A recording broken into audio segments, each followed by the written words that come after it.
दोस्तों आज का वीडियो बहुत महत्वपूर्ण है, करंट है, क्योंकि आज हम आपको आने वाले 24 और 25 मार्च को होलिका दहन, होलिका उत्सव के बारे में शुभ मुहूर्त की जानकारी देने जा रहे हैं और आपको बताएंगे कि किस प्रकार से पूरे शास्त्र सम्मत तरीके से होलिका दहन किया जाना चाहिए। दोस्तों मैं हूं राजेश साहनी, ज्योतिष और वास्तु मामलों का विशेषज्ञ हूं। हमारे YouTube चैनल डिवाइन एस्ट्रो में मैं अपने सभी दर्शकों का और अभी जो हमारे नए जुड़े हुए सब्सक्राइबर हैं उन सभी का हार्दिक स्वागत करता हूं, अभिनंदन करता हूं। दोस्तों इसके पहले कि हम वीडियो स्टार्ट करें अपना, एक मेरी रिक्वेस्ट है कि जिन लोगों ने हमारे चैनल डिवाइन एस्ट्रो को अभी तक सब्सक्राइब नहीं किया है, प्लीज हमारे चैनल को सब्सक्राइब करें। हमारे वीडियो यदि आपको पसंद आते हैं तो हमारे वीडियोस को लाइक करें और अपने इष्ट मित्रों में, परिचितों के बीच में हमारे वीडियो शेयर करें। तो आइए हम लेते हैं करंट टॉपिक, होलिका दहन। दोस्तों दो फेस्टिवल ऐसे होते हैं जिसमें मुहूर्त के चयन की बहुत अधिक आवश्यकता होती है। आपने अक्सर सुना होगा रक्षाबंधन में भद्रा लगी हुई है, होलिका दहन में भद्रा लगी हुई है। ये भद्रा अन्य किसी भी फेस्टिवल में देखने में नहीं आती है, लेकिन रक्षाबंधन और होलिका दहन में इसका बहुत अधिक महत्व माना गया है। क्यों माना गया है? ये दो पर्व ऐसे होते हैं हमारे हिंदू धर्म में जो मनाए जाने वाले पर्व हैं जिनमें मुहूर्त चयन की अत्यधिक आवश्यकता पर जोर दिया गया है। ऐसी मान्यता है कि श्रावण मास की पूर्णिमा तिथि, जिसे हम रक्षाबंधन के रूप में मनाते हैं, और फाल्गुन मास की पूर्णिमा तिथि, जिसे हम होलिका दहन के उत्सव के रूप में सेलिब्रेट करते हैं, इसमें किसी भी प्रकार से भद्रा का दोष नहीं होना चाहिए। हमारे शास्त्रों की मान्यता है कि यदि भद्रा काल में हम श्रावण मास की पूर्णिमा का पर्व मनाते हैं तो ऐसी स्थिति में राजा को हानि होती है। राजा से मतलब हमारे देश के जो वरिष्ठ राजनीतिज्ञ हैं, जो वरिष्ठ अधिकारी गण हैं, वो आज राजा या उसके समकक्ष हैं। हमारी सरकार जो है, हमारी जो गवर्नमेंट है, ये सारी चीजें उनको लॉस देती है। और इसी प्रकार से यदि हम फाल्गुन मास की पूर्णिमा तिथि के उत्सव को भद्रा काल में मना लेते हैं तो ये प्रजा को परेशानी देने वाला होता है। अब यहाँ पे प्रजा से आशय क्या है? प्रजा से आशय है हमारा नगर, हमारा कस्बा, हमारी कॉलोनी, उसके बाद हमारा शहर और उसके बाद हमारा देश। तो यदि हम थोड़ी सी सावधानी रखें तो इस सारी की सारी नेगेटिविटी से बचा जा सकता है, सिर्फ इन पर्वों में भद्रा को अवॉइड करके। तो आइए सबसे पहले देखते हैं कि हमारे शास्त्रों में होलिका दहन के लिए शास्त्र सम्मति क्या बताई गई है। होलिका दहन 24 मार्च को हमारे देश के हर शहर में मनाया जाएगा, गलियों में मनाया जाएगा, कस्बों में मनाया जाएगा। आपकी कॉलोनी में भी होलिका दहन का उत्सव अवश्य मनाया जा रहा होगा। लेकिन यदि हम इन चीजों का ध्यान रखेंगे तो हम होलिका दहन से मिलने वाले सारे लाभों से लाभान्वित होंगे और एक बहुत ही अच्छे तरीके से अपने मतलब आसपास के क्षेत्रों की, अपनी खुद की, अपने परिजनों की नेगेटिविटी को खत्म करने का बहुत अच्छा उत्सव हम सेलिब्रेट कर सकेंगे। तो आइए हम चर्चा करते हैं कि होलिका दहन के लिए आवश्यक शर्त क्या है। तो होलिका दहन के लिए सबसे पहली शर्त है कि फाल्गुन मास की पूर्णिमा तिथि व्याप्त होनी चाहिए।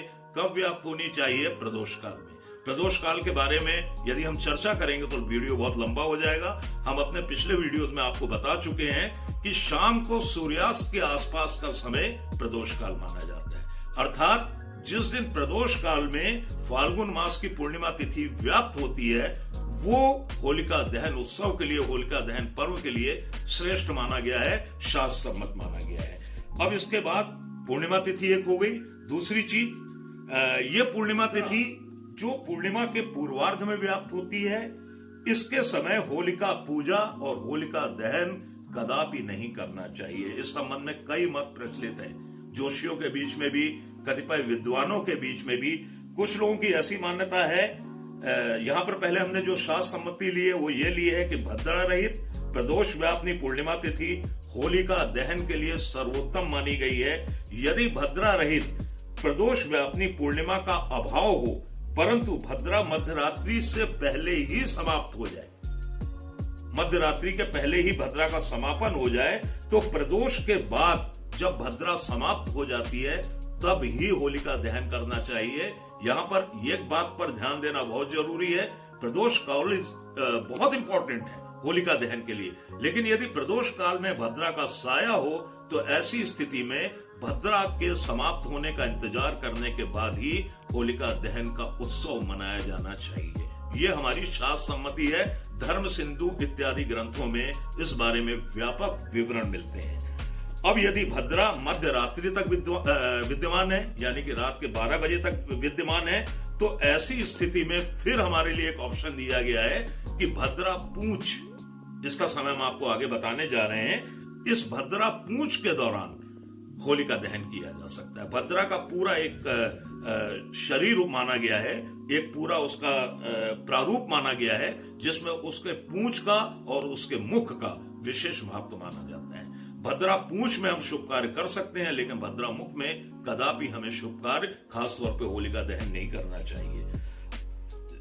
धर्म सिंधु में भी इस मान्यताओं का समर्थन किया गया है और धार्मिक ग्रंथों के अनुसार भद्रा मुख में किया गया होलिका दहन अनिष्ट के स्वागत करने जैसा होता है। ये भद्रा मुख की हम बात कर रहे हैं, इसलिए भद्रा मुख में होलिका दहन बिल्कुल नहीं करना चाहिए, क्योंकि इसका परिणाम केवल दहन करने वालों को ही नहीं भोगना पड़ता है, बल्कि इस प्रक्रिया में जो लोग सम्मिलित होते हैं उनके ऊपर भी इसके कहीं ना कहीं नेगेटिव असर पड़ते हैं। ऐसी स्थिति में कभी कभी ऐसा हो जाता है कि भद्रा पूंछ प्रदोष के बाद और मध्य रात्रि के बीच में ही समाप्त हो जाती है, जो भद्रा पूंछ की अवधि है। ध्यान से सुनिएगा। तो ऐसी स्थिति में प्रदोष काल में ही होलिका दहन कर लेना चाहिए, फिर हमें मध्य रात्रि का इंतजार नहीं करना चाहिए। हमें मध्य रात्रि का इंतजार तभी करना है जब हम प्रदोष काल के बाद यदि भद्रा समाप्त हो रही है, तो फिर हम इंतजार करें भद्रा के समाप्त होने का। अब हम आपको बताएंगे इस साल 24 मार्च की क्या स्थिति है। तो सबसे पहले हम जानेंगे कि पूर्णिमा तिथि कब से प्रारंभ हो रही है। 24 मार्च को प्रातः काल 9:54 पर पूर्णिमा तिथि का प्रवेश हो जाएगा और यहीं से भद्रा भी प्रविष्ट हो जाएगी, जो कि पूरे दिन व्याप्त रहेगी। पूर्णिमा तिथि की समाप्ति अगले दिन यानी रंग वाली होली के दिन मार्च 25, 2024 को दोपहर 12:29 तक रहेगी, यानी कि प्रदोष काल मध्य रात्रि तक पूरी की पूरी पूर्णिमा तिथि व्याप्त रहेगी। अब जो भद्रा पूंछ की अवधि है वो 6:33 सायंकाल 24 मार्च से लेकर को 7:53 तक रहेगी और भद्रा मुख की अवधि 7:53 से लेकर 10:06 रात्रि तक रहेगी। भद्रा प्रातः काल 9:54 से लेके रात्रि 11:13 तक व्याप्त रहेगी। इसलिए एक बात स्पष्ट हो चुकी है, चूंकि प्रदोष काल में भद्रा का साया है, मध्य रात्रि के पूर्व भद्रा समाप्त हो जाएगी। इसलिए सभी जनों के लिए यह बेहतर होगा कि भद्रा के मुख को, भद्रा की पुच्छ को, यानी कि पूरी की पूरी भद्रा को अवॉइड करके रात्रि 11:13 के बाद होलिका दहन किया जाए। ये मुहूर्त जो है ये लगभग 10-5 मिनट के अंतर से पूरे के पूरे देश में व्याप्त हो रहे हैं। तो होलिका दहन का जो शुभ मुहूर्त है वो 24 मार्च 2024 को रात्रि 11:13 से लेकर रात्रि 12:11 तक की अवधि में रहेगा और हमें समस्त प्रकार की शुभताओं को प्राप्त करने के लिए, अपने परिवार की, अपने घर की, अपनी स्वयं की नेगेटिविटी को खत्म करने के लिए केवल शास्त्र सम्मत मुहूर्त में ही होलिका दहन करना चाहिए। तो दोस्तों ये थे होलिका दहन के शुभ मुहूर्त जो कि 24 मार्च के लिए थे। और आइए अब हम आपको बताना चाहेंगे संक्षिप्त में कि शास्त्र सम्मति मान्यताओं के अनुसार हमें होलिका दहन किस प्रकार से करना चाहिए। ज्यादातर नगर में, कस्बों में, हमारे कॉलोनियों में हमने देखा है कि लोग क्या करते हैं, लकड़ी को इकट्ठा करते हैं, उसको रोली वगैरह से बांध देते हैं, थोड़ा बहुत एक आध नारियल वहां पर तोड़ देते हैं, उसके बाद सीधे आग लगा देते हैं, थोड़ी देर डांस वांस होता है और बोल देते हैं होलिका दहन हो गया। ये बहुत गलत परंपरा है। यदि आप शास्त्रीय मान्यताओं का अनुमोदन कर रहे हैं तो मेरा निवेदन है उसे पूरे तरीके से करना चाहिए। यदि आप शुभ मुहूर्त को फॉलो कर रहे हैं तो होलिका दहन भी आपको बिल्कुल शास्त्र सम्मत तरीकों से करना चाहिए, तभी ऐसे पर्वों के हमें पूर्ण फल मिलेंगे। इसके बाद नहीं तो हमें कहने के लिए हो जाता है कि साहब हम तो इतने सालों से ये करते आ रहे हैं लेकिन हमें कभी भी कुछ भी लाभ प्राप्त नहीं हुए। तरीकों को सुधारना बहुत आवश्यक है। तो ज्योतिष में होलिका दहन को संवत जलना भी कहते हैं। ये इतना महत्वपूर्ण माना जाता है। इसी के बाद हिंदू नव वर्ष का प्रवेश होता है। इसलिए ऐसी मान्यता है कि होलिका दहन के साथ ही पुरानी संवत भी जल जाती है या समाप्त हो जाती है। तो होलिका दहन एक प्रकार से एक संवत की समाप्ति की सूचक है और दूसरी ओर एक नए संवत के प्रवेश का ये उत्सव है। तो किसी भी फाल्गुन शुक्ल की पूर्णिमा तिथि होलिका दहन हेतु प्रशस्त मानी गई है। जैसा कि हमने आपको बताया, होलिका दहन से पूर्व शुभ मुहूर्त में जब आप होलिका दहन करें उससे पहले होलिका की पूजा करना भी नितांत आवश्यक होता है। होलिका के पूजन में मुख्य रूप से रोली आदि सामान्य पूजन सामग्री के अतिरिक्त गोबर से बने हुए कंडों का बहुत अधिक महत्व माना गया है। यदि आप लकड़ी के साथ गोबर के कंडों का प्रयोग नहीं करते हैं तो इस बार की होली में जरूर करिएगा। गंध, अक्षत, पुष्प, मूंग, हल्दी, श्रीफल यानी कि नारियल और कंडे होलिका में अर्पित करते हुए उसके चारों ओर कच्चे सूत को बांध देना चाहिए।